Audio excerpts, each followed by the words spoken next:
morning.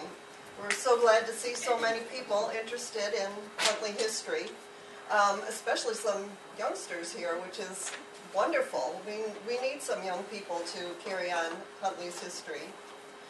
Mary Beth and I have been working here at the Huntley Library now for almost 12 years, I think, trying to preserve any artifacts of Huntley history. We have clip files, photographs, Huntley yearbooks, anything that's been donated to the Huntley Library relating to Huntley history. Mary Beth and I work archiving it, cataloging it, making it all available for research purposes. So if anyone is interested in researching any aspect of Huntley history, you're welcome to come here to the library and see what we have in our collection.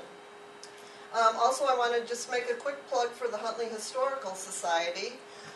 We do have a historical society in Huntley. We're still a rather new organization, only about 3 years old. And if you'd like more information on that, you can come and talk with me afterwards. We would greatly love to have more new members.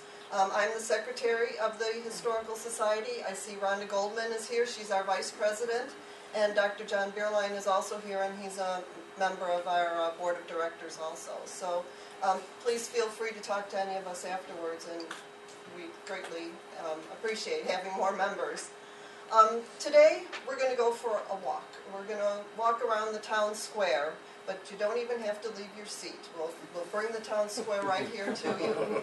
We're going to go back 100 years, in some cases maybe even more than 100 years, and look at what Huntley's downtown area was like at that time. You should all have a handout. Does everyone have the handout with the map on it? Because the first slide is the map, but you can just look at that as we continue along. We won't keep the map up on the screen.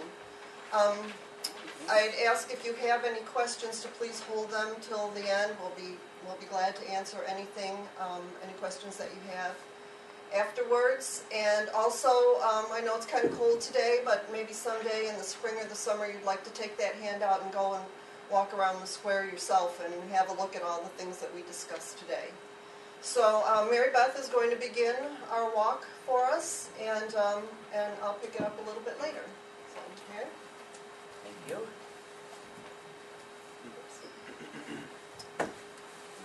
Can you hear me?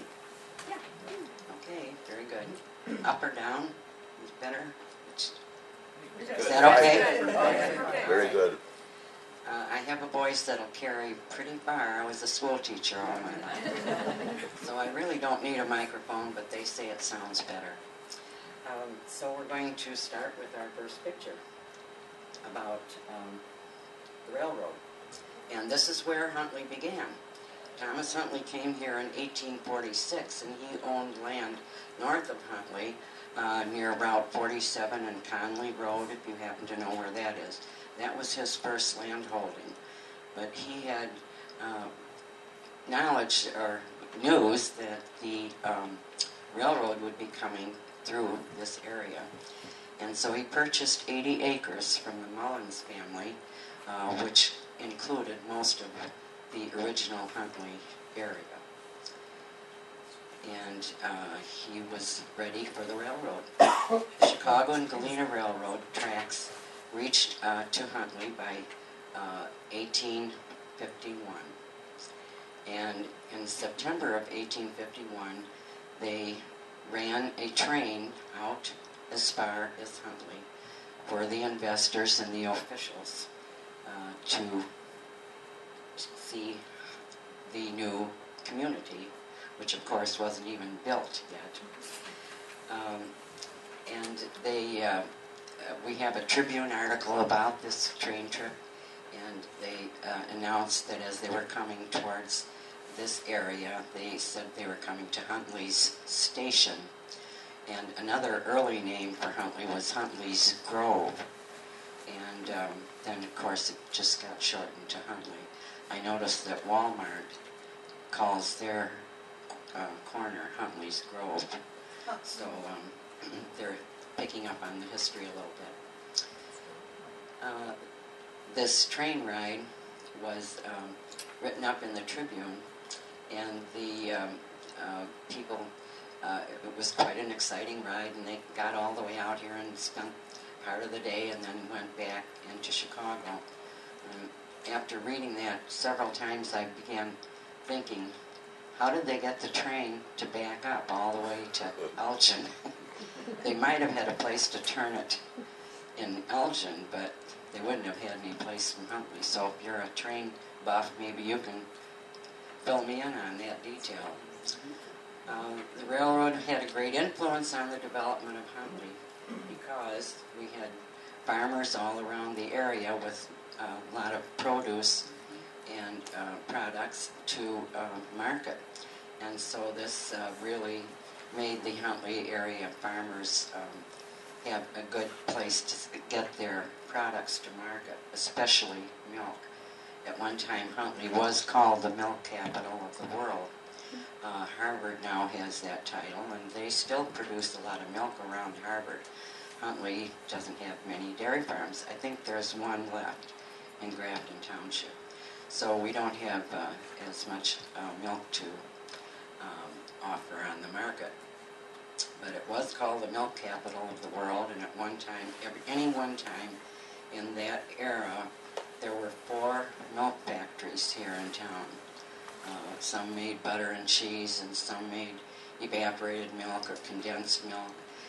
So we had all these factories that helped build the community.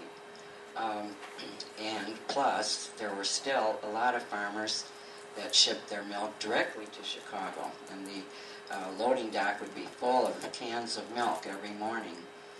And another product that Huntley sent to Chicago was a number of farmers' sons were sent into Chicago to collect the milk their parents were sending and establish milk routes in Chicago. And some of them became very wealthy people. They developed these milk routes very early. So we know of a number of families that happened, to whom that happened. Okay, we'll go on to the next picture, and that's an aerial view of early Huntley. Let's see, you can see the square, and the Secrecy is the Secrecy house. I don't think that's showing in this picture. I thought it was going to be no, over across the tracks. It was called the Huntley Hotel. We'll talk about that later anyway. It's still standing. Where's Main Street? Pardon? Main Street is Right here. Okay. right up there. That white building there is standing on the corner of Main and Woodstock Street. And it used to... This is the Sawyer Kelly Mill here that's Yeah. still there. Okay. Right And here. most recently, that white building was a photography studio. Yeah. I believe it's vacant now. But that's one of the really oldest buildings in the whole town. This was the Village Hall. And if anybody could tell us what this building is, we'd love to know. We don't know, and it appears in so many of our pictures, early pictures. And we haven't a clue. This is Train station. And that's the depot. Okay. Now we'll go on to the next one. And I just pointed out the first Village Hall. It's over to the far left. And that's the one next to it is the one I don't know what it was. We do know that the fire department had a lot of their equipment right next to the Village Hall, so maybe that belonged to the fire department. I don't know. They told me that every time they'd come back from a fire, they had to hang the hoses up, like kind of looped like that, so they would dry out because they were made of a certain type of material that had to be dried. So it was ready for the next use. Behind, to the center of the picture is one of the milk factories, one of the early ones, and it's still standing. That's the Caddy building. Well, you maybe don't know it as that name. It's a yellow brick building, a long building along the railroad tracks and Church Street. Okay, I guess we'll go to the school next. And This is the 1875 school. It wasn't the first school in Huntley. The first one was a one-room log cabin on Coral Street. Coral Street is the one that runs in front of the, now it's the Chamber of Commerce and the American Legion. But Coral Street was a really important street early on, and it ran all the way across what is now Route 47. It was an important street before 47 was involved. And the first little one-room school was on that street, just west of where Route 47 is now.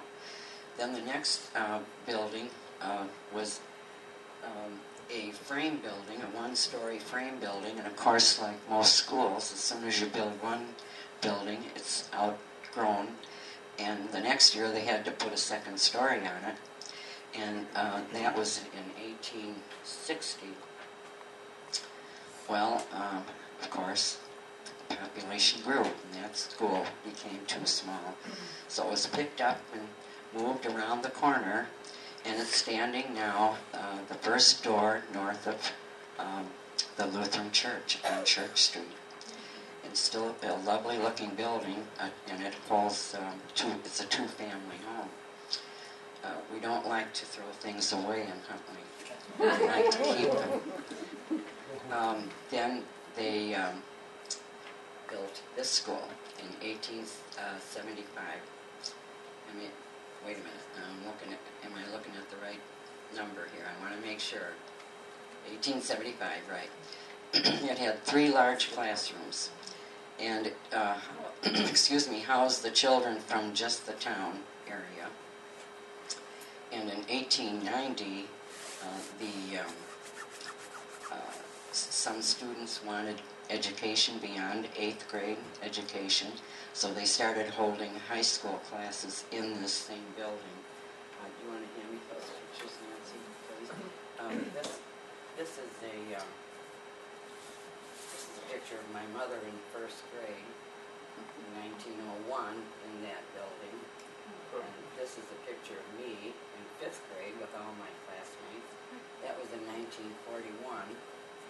And eventually, there were this many high school students who were attending high school in this same building with all the elementary students. So talk about overcrowding. And this was in 1914. And they didn't start to even think of building a bigger school until 1920. So they were plenty full in that one building. I don't know how they managed to handle classes. And as I said, my mother attended high school then, and they had 4 years of Latin, and are you hearing me? Because I moved too much. Okay. They had 4 years of Latin, and oh gosh, they had a really talented teaching staff, and they all had opportunities to study whatever subjects they needed. I don't know how they did it. I really don't. And there was no teachers union then either. So in 1920, the Huntley consolidated all their schools and closed up all the rural schools, the one-room schools. They were the first district in McHenry County to consolidate. And of course, they didn't have any room for them all, so they transported all the high school students then to the 2nd floor of the building that houses Luigi's Pizza. That's called the Hawley Building, and that's our terminology, the Hawley Building. But it was on the 2nd floor that the high school met for several years until a new high school was built. Okay, now we're going to move on to the Congregational Church. And that congregation began worship services in 1852 in a vacant building on Woodstock Street. It had been vacated by another church previously. Thomas Huntley was a member of the First Congregational Church from its beginning. In 1862, they built the present church that is now still on that corner, in that site. And that is the oldest church in continuous use in McHenry County. It's a good example of New England architecture. It's very simple, very pure and plain. A lovely church just to sit inside and enjoy. It was always a very good neighbor to the school, being situated next to the school, which did not have any gymnasium, of course, or any auditorium or anything. So for graduation ceremonies and things like that, the Congregational Church would open their doors for the school programs to be carried on. Mr. Huntley's funeral was there in 1894. Now we're going to cross the street. And this is the Disbro building, located on the corner of Church Street and East Main Street. Andy Disbro was a wagon maker, and he had a lot of extra space in this building for many other things. The second floor was used for the Odd Fellows Hall. I believe the initials are written out there on the side of the building there. And after World War I, the American Legion, the first American Legion, held its meetings in that building also. And other businesses were a restaurant, a barber shop, post office, auto business. The first auto business was located in that building. It burned down in the late 1930s. And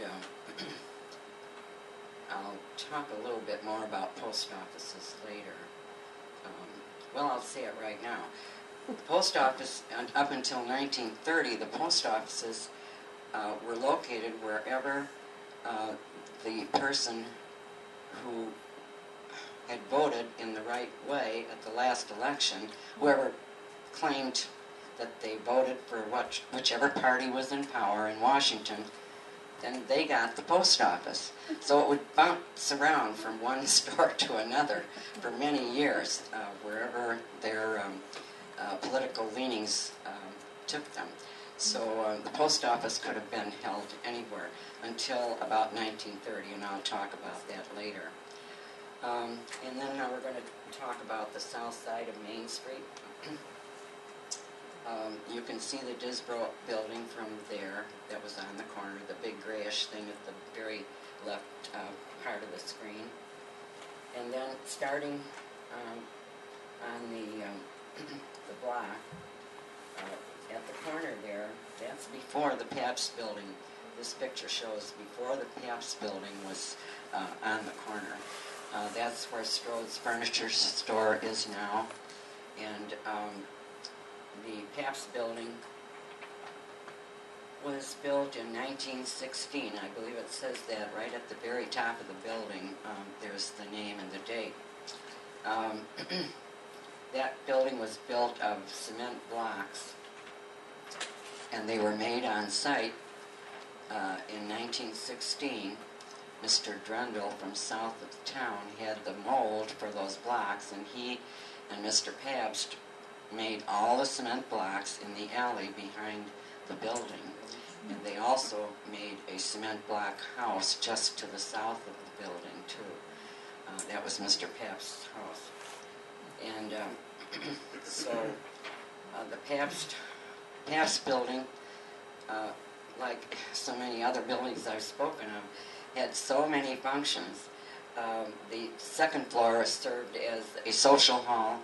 It was the basketball court for boys and girls basketball, even in the teens. And before we had a gymnasium here, that's where they did their basketball games, and it was always a dance hall, too. And on the ground floor, there were restaurants, a drugstore, and a Chevrolet dealer was in there in the 40s. Well, he was there in the 30s and 40s and into the 50s. The first time I saw television was in the Chevrolet dealer's office. He had won a television, and it was the first one in Huntley. Nobody had one. And we had a relative who was going to be speaking on television. So we called up Mr. Dalby and asked if we could come up to the showroom and sit and watch our relative on television. That was about 1947. If you see the corner of that Paps Building that faces Church Street, you'll see a double doorway there. Well, that's how he got one car into the showroom. I don't think he had room for more than one car. So that was the big Chevrolet dealership. The other buildings on the main street were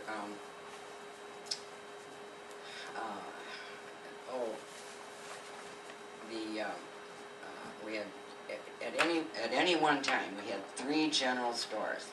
Well, you would see all those farmers in town every morning, and they had to stop to get things. People had to buy things. The women would send their husbands with a list of things they needed. So if you had seen any of the pictures, I don't think we showed one with all the... It's coming. It's coming? Okay, Nancy will show that picture. How many people visited the square every morning. And then other businesses on the street were, we always had 2 pharmacies, like I said, 3 general stores, hardware store, a shoe repair and harness shop.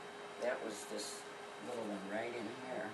And harness shop was very important when they still had horses instead of tractors, so that was a major store to have available. And we had a butcher shop and a pool hall. And then now we come to the Sawyer Kelly Mill. And if you want any more information about those other businesses, I'll be happy to talk about them later. One of those businesses is attached to the Strode building. If you recall looking at their building from a distance, it's the big square building and then another smaller building attached to it.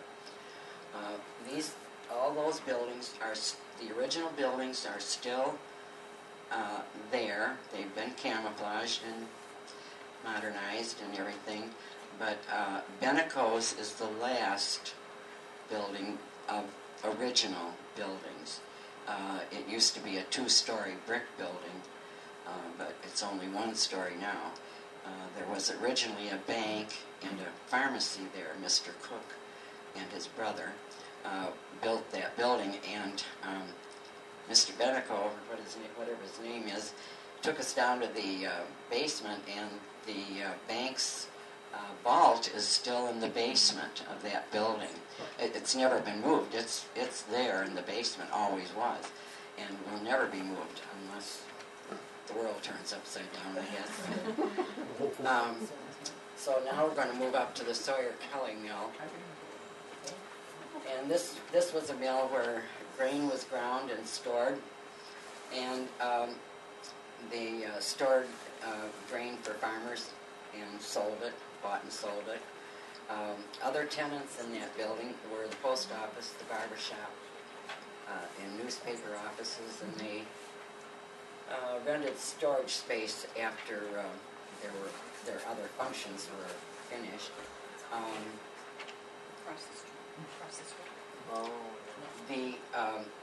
I mentioned about the post office.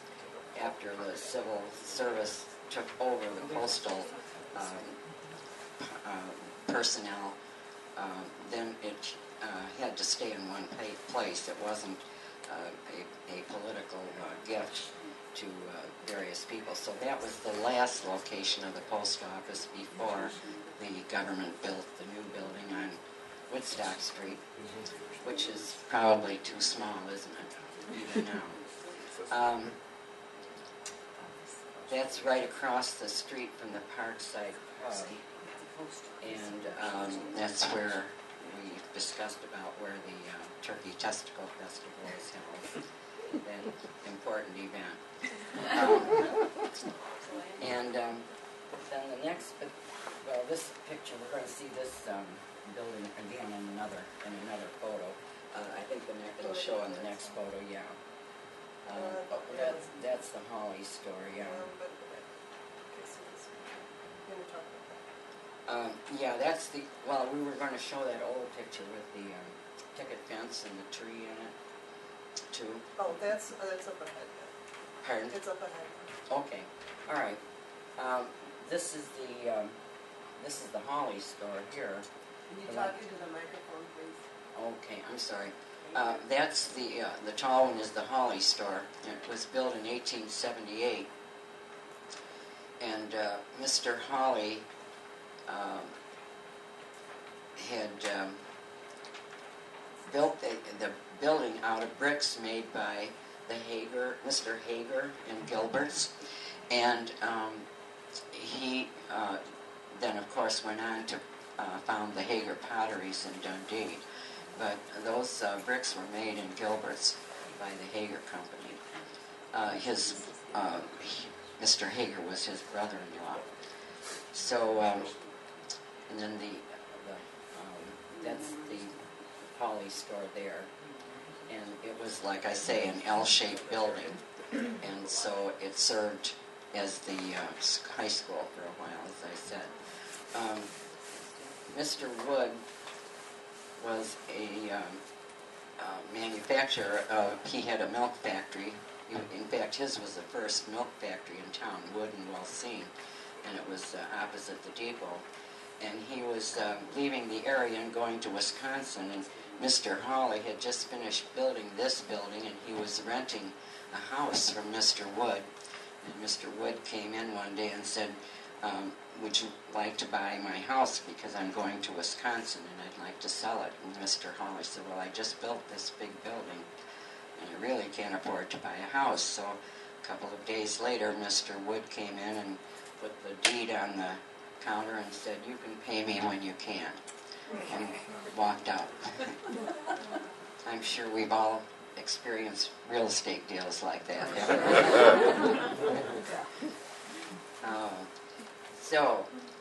Anyway, that's a wooden sidewalk in front of the Holly store, and we have a ledger over here from the Holly store, so it'd be interesting to look at the things that people bought. I searched and searched and searched, and finally found that my grandmother had bought a pair of shoes there. So they had everything you could want. And then now we'll look at the... This was the one you were interested in? Yeah, this is the oldest photo that we have of the square. And this building is still there, of course. And you can see that it was not as long a building. In its first existence, it was a hotel at that time. And then Divine and Skills came along and wanted to make another general store. And imagine, they had a general store right next to Holly's general store. They weren't afraid of competition then at all. And so then that building was extended, and if you drive by it on Main Street, just past Woodstock Street, you'll see exactly where that building was doubled in size. You can still see it. The white building was moved off the square before Mr. Hawley built his new store. There's a picket fence over here on the left and a tree, and we have to think that this picture is so old that it was a residence right on Main Street before it got developed with stores. So we think it's one of the really oldest pictures in our collection. And now we're going to move across Coral Street to the northwest corner of Coral and Woodstock Street. And that, at that time, was Mrs. Secrecy Restaurant. She had her restaurant in 3 different locations around the square. That was, I think, her first one. And in the second one, she was in the Paps Building.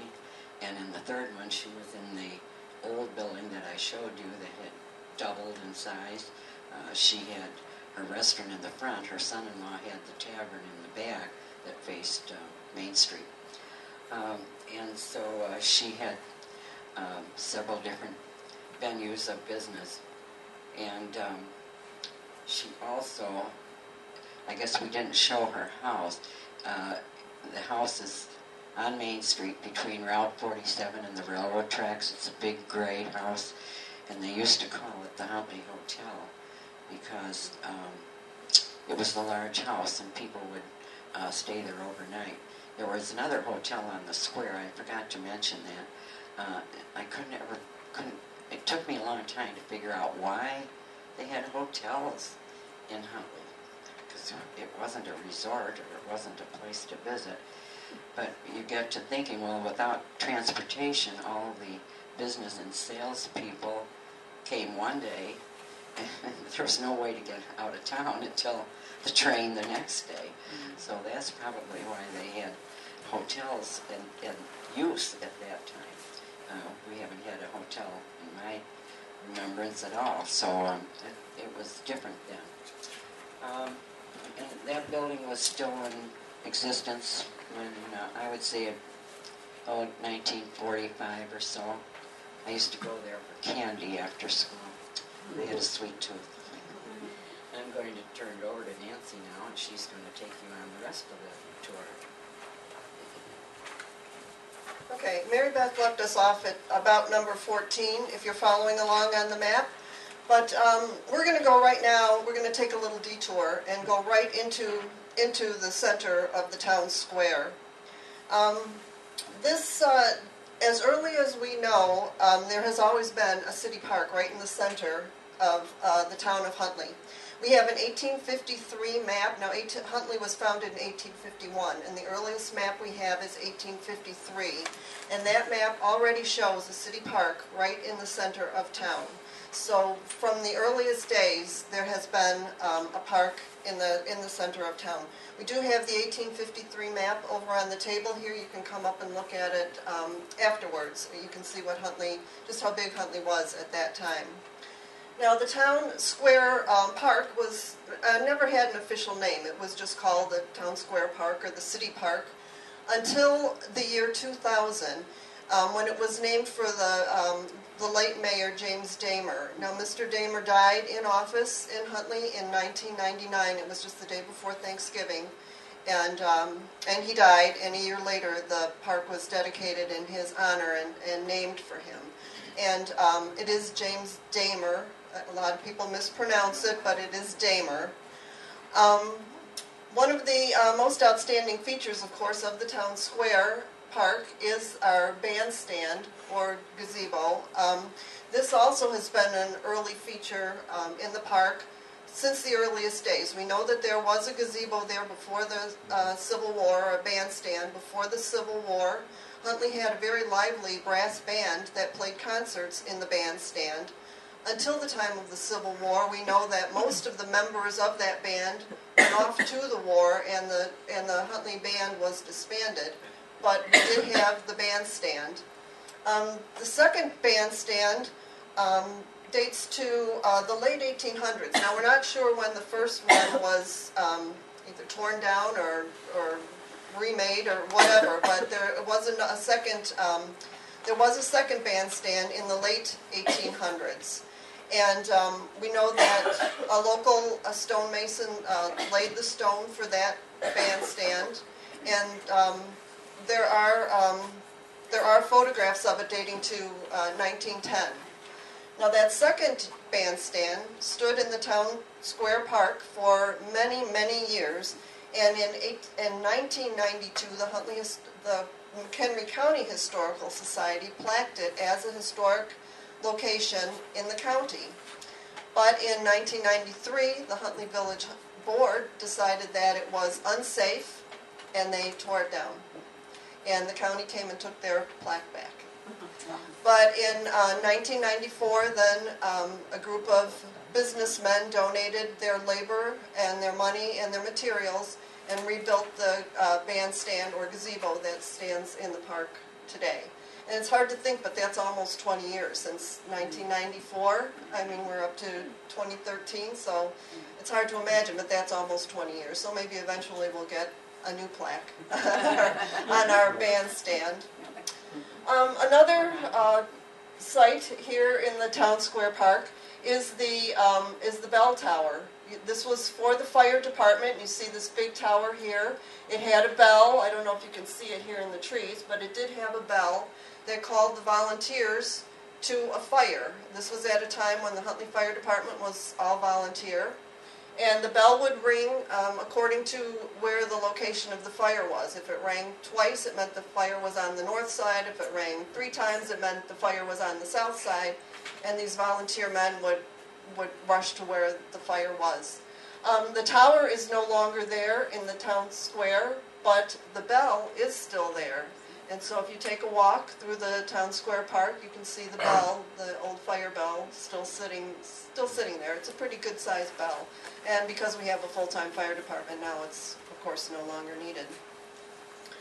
Some of the other interesting features, I should mention that right in the center of the new bandstand is the sesquicentennial time capsule that was put there, buried there in 2001 when the village celebrated its 150th birthday. And that's to be opened in 2051.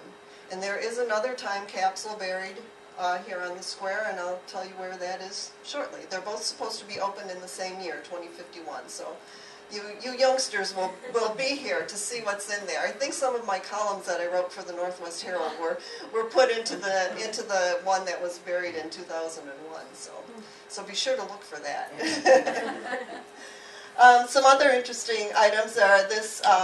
This is actually World War I German mine thrower that it's still here in the park. Also, it was put there after World War I, and you can still see that. I don't really know too much about German cannons or German mine throwers, but we did have a gentleman who was very interested in World War I and World War II ordnance, and he prepared a book for us, actually, about the Huntley fuse plant, which is a whole another subject, but also information on this mine thrower. And if you're interested in it, I put the book out here on the table for you if you want to read more about that.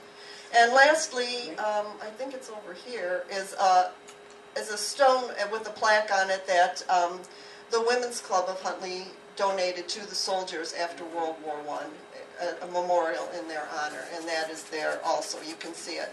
One other thing I should mention, which is actually rather recent, also relating to the sesquicentennial, are the bricks that surround the Huntley bandstand or the Huntley gazebo. And all of those bricks you'll see have names or messages from Huntley residents. In 2001, the bricks were sold, and you could have it engraved with whatever you wanted. And they were kind of a memorial from the sesquicentennial. And that, too, now is 12 years ago or whatever. But you'll see those bricks. A lot of people ask what the bricks are for, and you'll see those surrounding the bandstand. Okay, so we're going to go back up along the north side of the park. This would be along Coral Street, and right here in the corner, you can't really see it too well, but in this area was actually the very first gas station in Huntley. This would be where the American Legion home is today. It was a gas station, and then later it was owned by the Marlows, who had their first hatchery there, their first commercial building, before they moved out to the big white building out on Main Street that was recently torn down. But that's where the Marlows started. And as I said, that today is the American Legion home. And then this building here is the John G. Kelly house. And this home is still standing there on the north side of the town square. This house dates to before the Civil War. We know that Mr. Kelly was one of the first blacksmiths in Huntley, and his son later became a mayor of Huntley, and that was another John Kelly, and he served as mayor of Huntley. Now, Mr. Kelly's blacksmith shop, which you can see over here, was the location of the first meeting of the Catholic Church in Huntley. In 1870, a group of the faithful got together in this blacksmith shop to discuss forming a church. And this later, of course, became St. Mary's in Huntley, which is today a huge, huge congregation. But that was in 1870.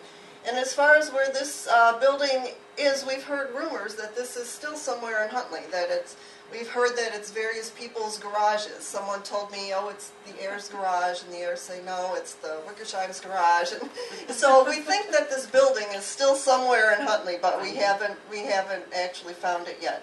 On this spot right now, though, is where the second village hall was situated, and it now is the Chamber of Commerce building, right on the square.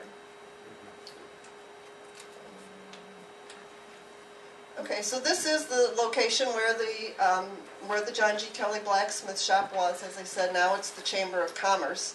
And here is where the other time capsule is buried. That time capsule was buried in 1951 when the village celebrated its 100th anniversary, and that's to be opened in 2051 also. So that's where the other one is. And this right here was the Roll of Honor. During World War II, the names of all of those from Huntley who served in the war were listed here, right in front of the village hall. And I think that this was up for many years afterwards, wasn't it, Mary? Until it was eventually taken down. I think those who served were given the slab with their name on it, and it was taken down.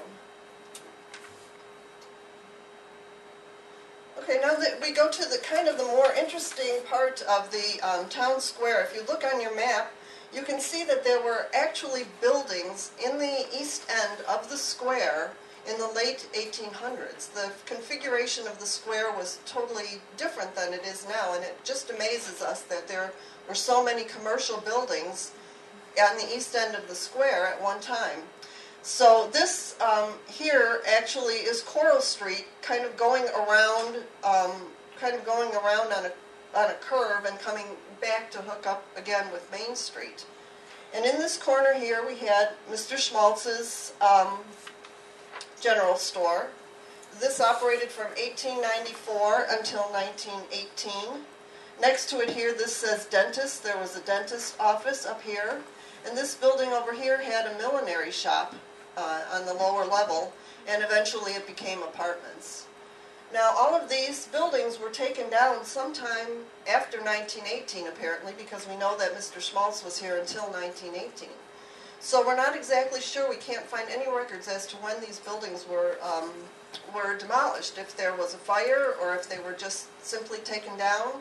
We really don't know, but we have seen pictures in the 1930s that show that as early as 1930, I believe, that there were no buildings there on that east end of the park. So sometime in about probably in the 1920s, those buildings were taken down.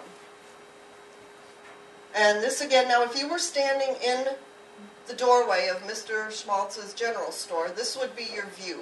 You would see these horses lining the park. You can see just how busy the town square was. Just all the horses and the buggies and the milk cans and everything.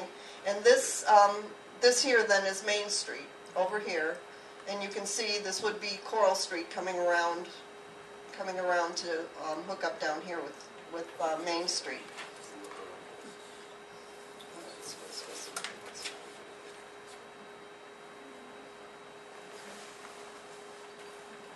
And again, you can see just how busy and how important the town square was. This just shows you all the milk cartons or milk cans and the buggies and just a very busy town square.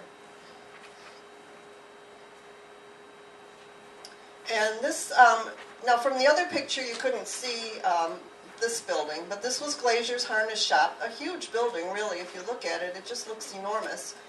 Glacier's Harness Shop was here. There was a hotel. Mary mentioned that there was a hotel up here in this building. And in the lower level, there was a restaurant and a bakery. So this was rather a good-sized building.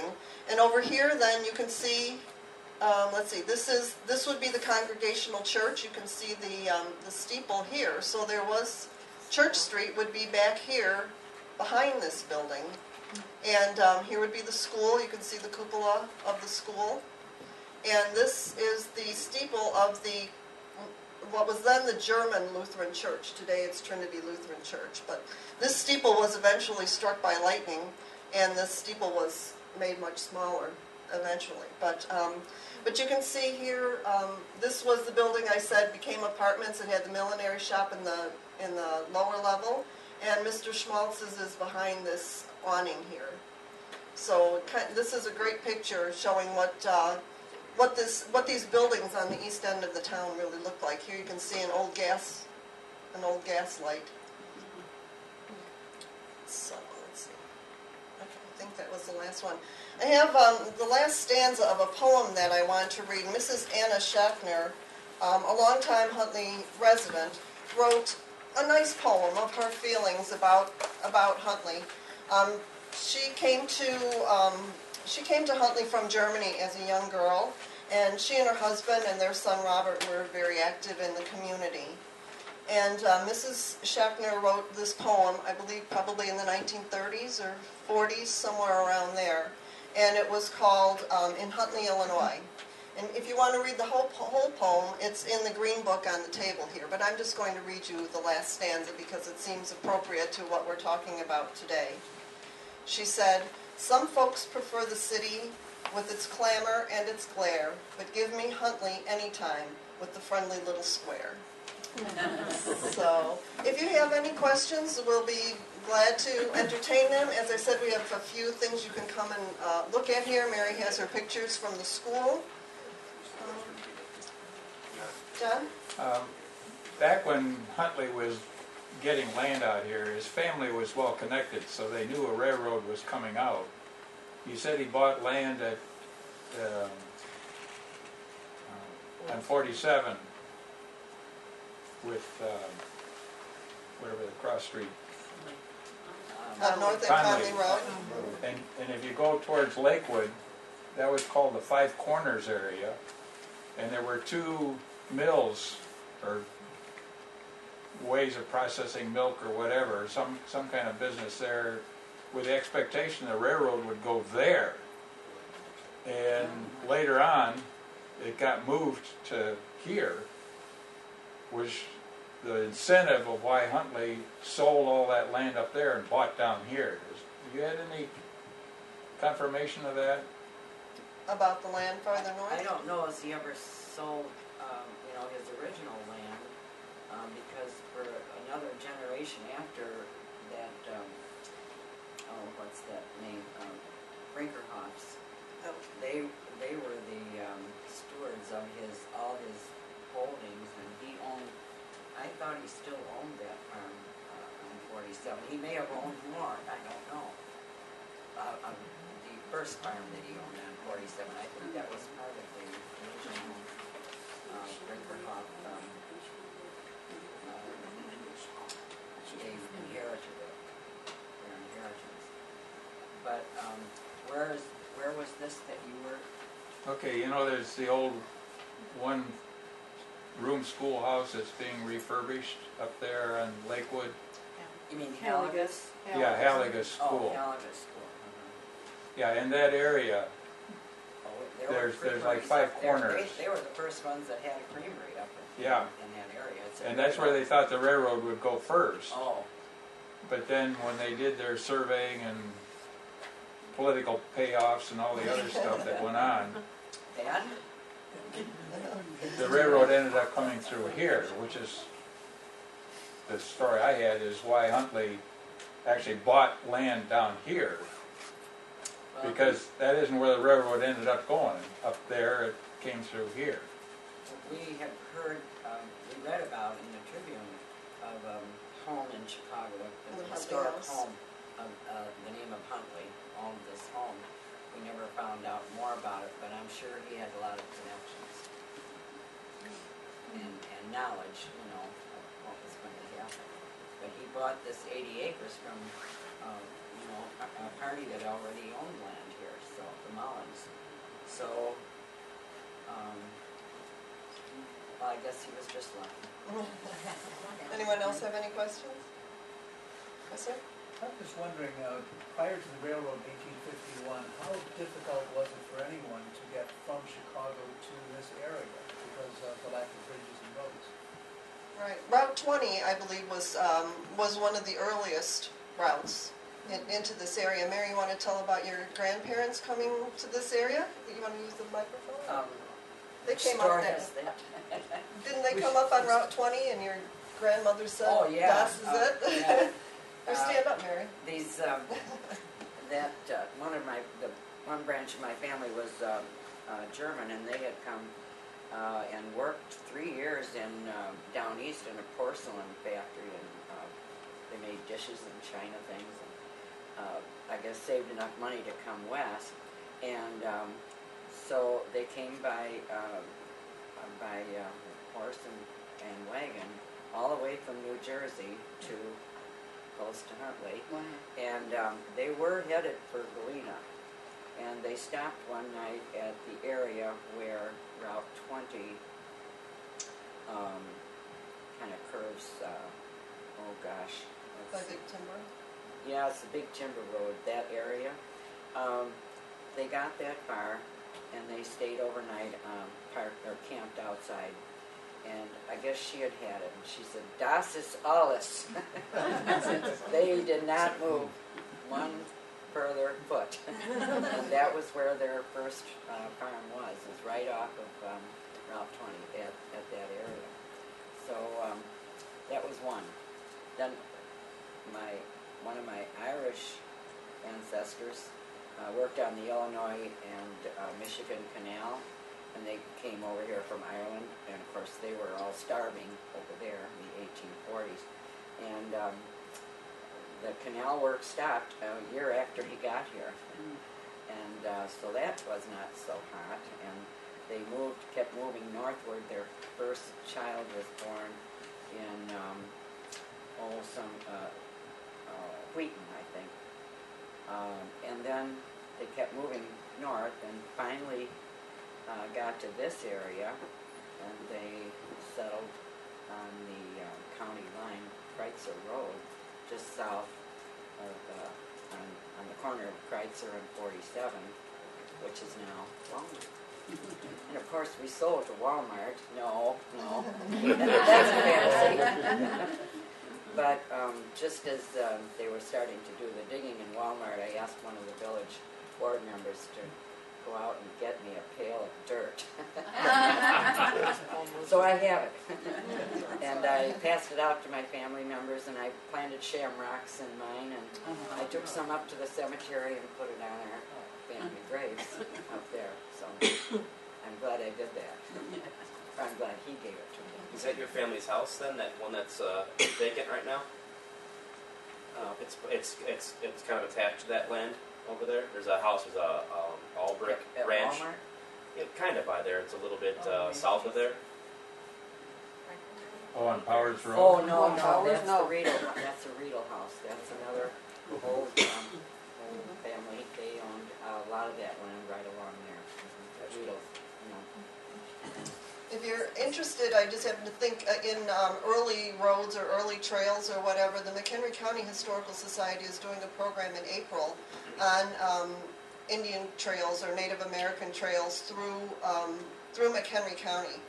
I believe that one is, it's on a Monday afternoon. I think it's April 29th, but I'm not sure. And Route 20 was an Indian trail. They'll probably discuss that, but it sounded very interesting to me, and I'm planning to go myself. So if you're interested in learning more about that, about trails that go back that far, that would be something to look into.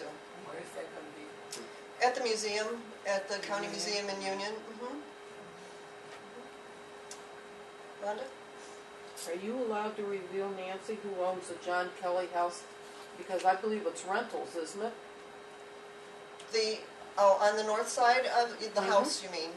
It's still in the Kelly family. I believe that the Donahues still own it, don't they, Mary? I believe so. So that's still, Okay. right, so that is still in the Kelly family. That's the house that I mentioned on the north side of the square on Coral Street. It was owned by John G. Kelly, the man who had the blacksmith shop, and his descendants still own that house. It is rented, though. I know they don't live there, but it is rented. The Kelly Sawyer Mill is not in the family, though. No, that's been sold. village owns The village that. owns that We're now. hoping to save it. Right.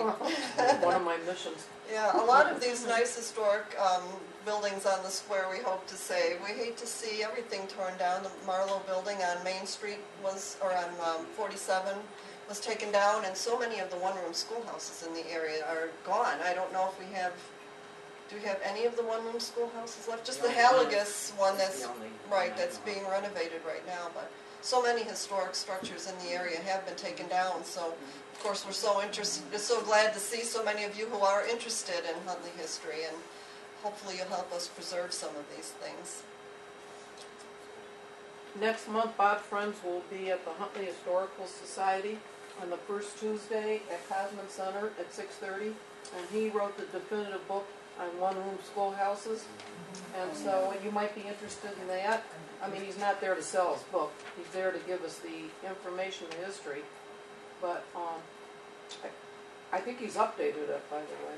This book? Since he last presented, well, not the book, but his information. Okay, great. Yeah, that should be interesting too. That's a Tuesday night. It's the first 5th. Tuesday of March, March whatever that 5th. date is. I believe it's March 5th, and it's at the Cosman Center in Huntley, and that's open to everyone. That is the Huntley Historical Society, but anyone can come. It's free, and hear his presentation on one-room schoolhouses. He was a history teacher in Huntley for a long time. So, He's Jake's teacher. anybody else? Otherwise, you're welcome to come and see the materials. Maybe Sue will turn the light on for us here. Thank you.